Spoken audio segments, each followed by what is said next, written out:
This is Carl at National RV Detroit. I'm going to walk us through this 2022 Sunset Trail, model number 272BH. Okay, so we're just going to look at some of the features and talk about them a bit here. So you have power stabilizers here. One switch controls both rear, and then the front switch controls both front. Now these jacks, let me get up here, get some light on here. There we go. Now these jacks can actually be cranked manually, these stabilizer jacks. So if you notice, this crank here has a cylinder with a slot through it, and then if you come around to this side here, you'll have a shaft with a pin through it. So in an emergency, you can actually crank these manually. Right, you can find it here, right here. So you can see this will fit right on there, and you can actually crank them if you get yourself into trouble. So that's a good feature. And one other crank is for the power tongue jack. This crank right here, it's much smaller, okay? That will go on your power tongue jack if it fails. So if you can't get hitched or unhitched because you lose power or whatever reason, you can pull this plug right out of the top here, put the crank on there, and you can crank it manually. Okay. So now you have a power awning, of course, with a LED strip. This particular entry door goes right into the bathroom, so people don't have to run through the trailer to use it.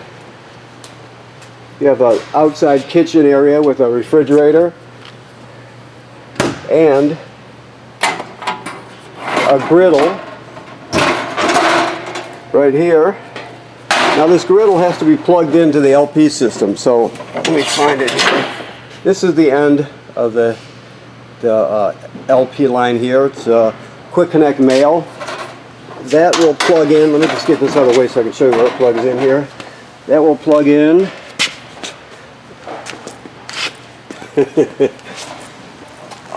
Okay, hold on. Right here, you can see the quick connect right there. So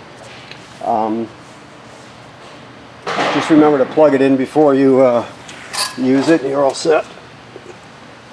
Okay, so what else here? That's just the furnace vent there. You have outside speakers. This is a power out and signal out, so you could put a TV out here if you wanted to. Of course, your front steps fold into the trailer. You can adjust the legs to any length you need to. There's the front switch for your front stabilizers. Okay. So this sprayer right here, there's going to be some ports on the trailer, at least one, maybe two. We'll keep our eyes open for them, where you can plug the sprayer in for water. You have a dump hose right there. This is your hitch. It's a Husky centerline weight distribution hitch with built-in sway control. So we'll show you how that operates when you pick up. Okay. Two LP tanks that are full with an automatic changeover regulator. Your power tongue jack, of course, your deep cycle marine battery, and then this is your kill switch for the battery if you want to shut it off. Okay, come over to this side. You have this reducer right here. This reduces your shore cord down to a 20 amp plug if you need to plug it in at home. Okay, you have your water right here. So let me see if there's. Here, let me get this on here. There we go. So, city water right here is the most common way to get water to the trailer. You just hook the hose on there, turn it on, you're all set. Now, if you're camping someplace that does not have city water, you can pre-fill your fresh water tank right here, and then use the onboard pump to pump the water. I'll show you the switch for the pump when we get inside. But pumping water out of the fresh water tank, all the plumbing will work just as though you have city water. Now this is a black tank flush right here. So after you dump your black tank, the dump would be back here. Okay, you have a black and a gray Dump handle here, black is toilet water waste, gray is sink and shower water, of course. After you dump your black tank, you can leave the valve open. It's important to leave the valve open. If you read this sticker here, that's what it's saying. Leave the valve open, hook the hose at the dump station right on here. Turn it on, it'll spray out your black tank. Clean off the sensors so you get a good accurate reading, that sort of thing. So if you have a working hose at the dump station, one that hasn't been run over or whatever, you definitely do that. Here, your quick drain is, I don't know if you can see it or not, but it's a white gate valve underneath there. That's for your freshwater tank. Now, I'm going to have to shut this off so we can see this. Let me see if we got it here. Okay, so this is your solar panel controller. This has a solar panel on the roof. A, you don't have to worry about that, just sets the battery. You have a flooded battery that's already set. So B, we're inside the building now, so we're limited to what we're going to get. But when you start off here, you got 13.7 volts in the battery.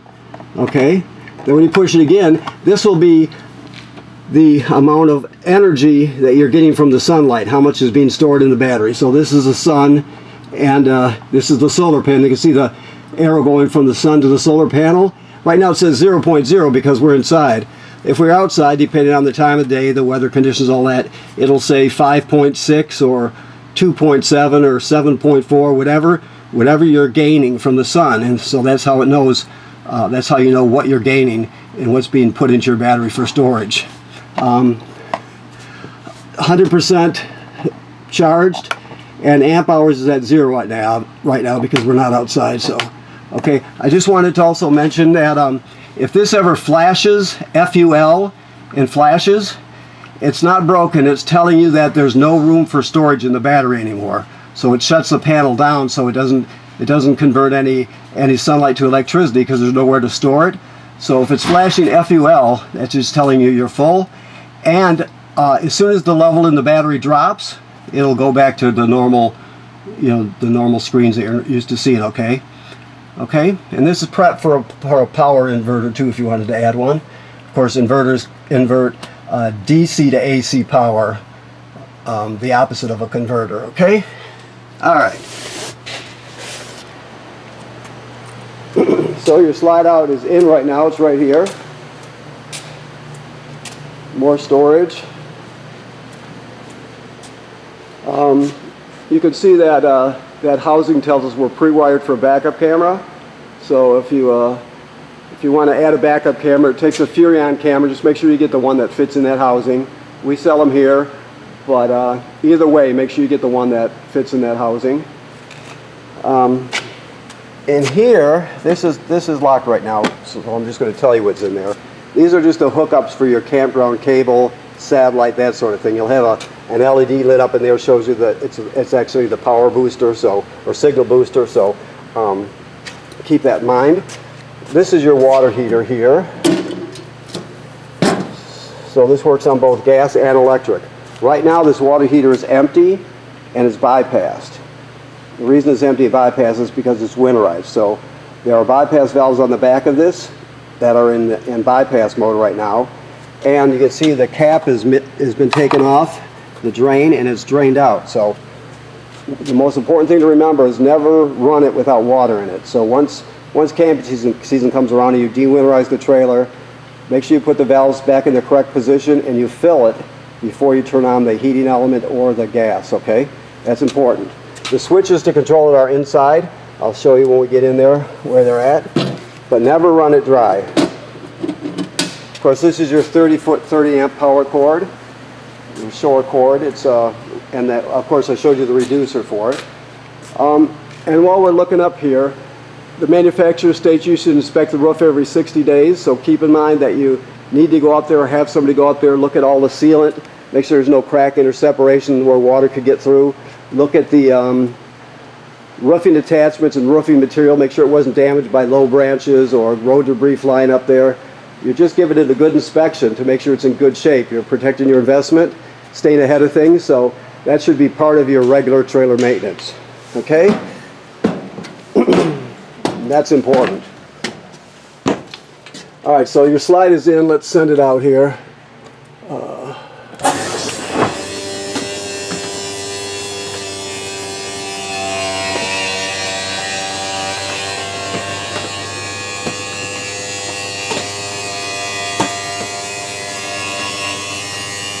going to peek out the window, make sure that there's nothing in the way out here. Just double checking. Oh yeah, we got plenty of room.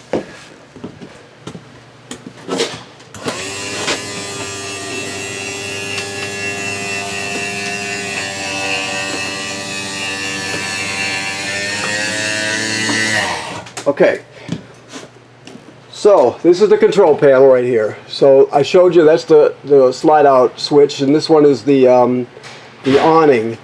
Extend and retract. I'll just go a little bit to show you. Never leave the awning extended when the trailer's unattended. So you, if you're not going to be at the trailer, make sure you roll in the awning. Okay, there's your lights there.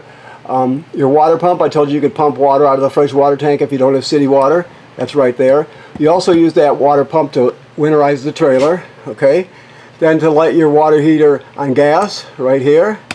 To turn on the electric heating element is right there. Never run it without water in it. And then this one has tank heaters, so you can turn this on and it'll extend your camping season. It's got heating pads on your tanks, your gray tank, your black tank, and your fresh water tank, so it extends your camping season.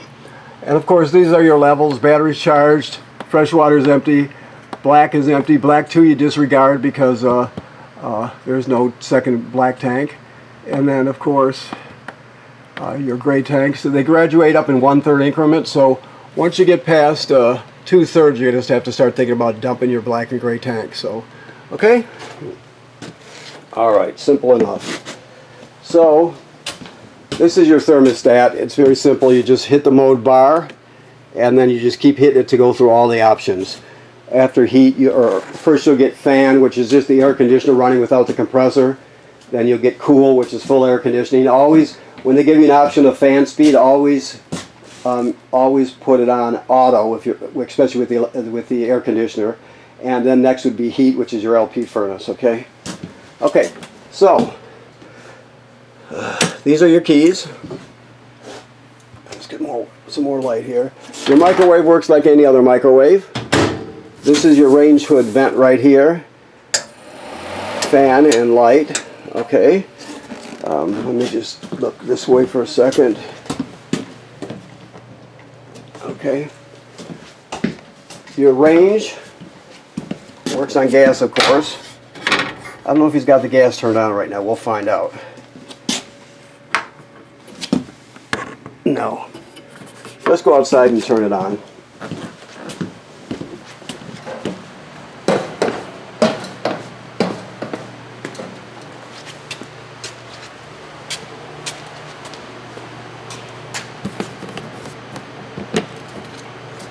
Okay, so I'm going to turn these both on.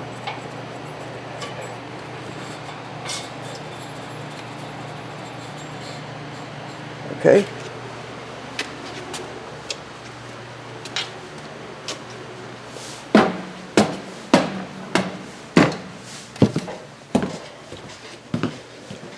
Okay, so it might take a few clicks to get it going because we just turned it on. Let's see.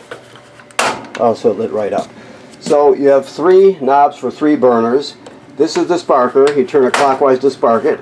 Okay, like that. The oven. This is the oven knob right here. You also have lights here, of course. But the oven works a little differently. All the way at the back here at the bottom, there's a pilot light. All right, let me see if I can spark it so you can see it. Yeah. So back there's a pilot light. So what you do is you go to the oven knob, you go to the picture of the flame, then you depress it. You keep it depressed while you're lighting it. You spark it by turning it clockwise until you see the flame down here light. Once it lights, you still hold this for another 10 or 15 seconds to heat up the thermocouple. Once you do that, you go to operating temperature, of course. It cycles as an oven does. When you shut it off, the flame goes off, obviously, but so does the pilot light. So you have to relight the pilot light each time you use the oven. Okay. Always travel with this cover in the down position. closed position. Now this is your power converter right here. This converts AC to DC power. It's the opposite of inversion. So right when you're plugged in, you have 110 AC coming in. These are your circuit breakers, just like you'd have at home. And then, of course, they're all labeled. Then the power is converted to 12 volt DC on this side. You got 12 volt fuses, and they're all labeled. Okay. Now, when this is plugged in, it's a battery tender, so it'll sense how much energy your battery needs and has. If your battery's charged, or batteries are topped off charged, it'll just trickle a couple amps up there to maintain it. If it's low, it'll send 10 amps or whatever you need to keep it charged. So as long as you're plugged in, this converts AC to DC and charges your battery. Now, of course, when you're pulling down the road, your tow vehicle's alternator will be charging your battery also. This right here is your carbon monoxide LP gas detector. It should always be green like it is right now. If it's not green, get it serviced. That's important. Also, if it beeps the same tone that it did for carbon monoxide or LP gas, but very slowly, it's telling you your battery's low. Let me let you hear. This is a test feature, so you can hear it here. LP is good, carbon monoxide coming up, and then the low battery alarm.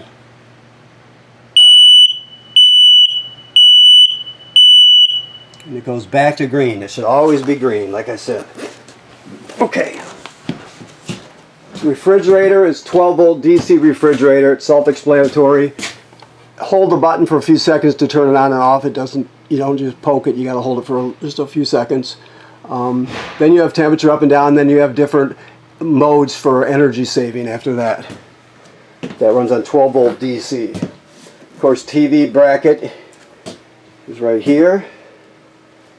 Let me look around a little bit here, see what I need to see.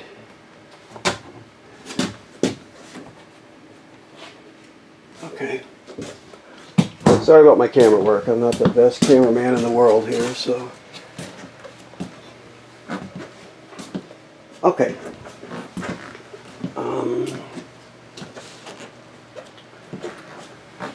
Okay, so you have a vent here, of course. This is telling us this is pre-wired for a Wi-Fi signal booster, basically. You can go to their, you can scan that code or go to their website.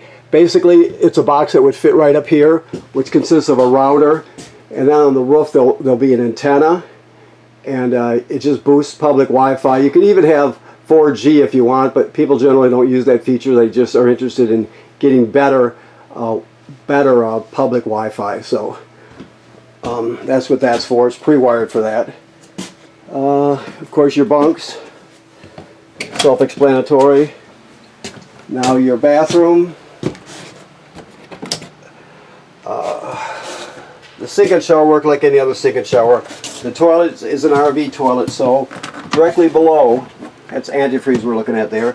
Directly below, that's the flush pedal, is the black tank, right?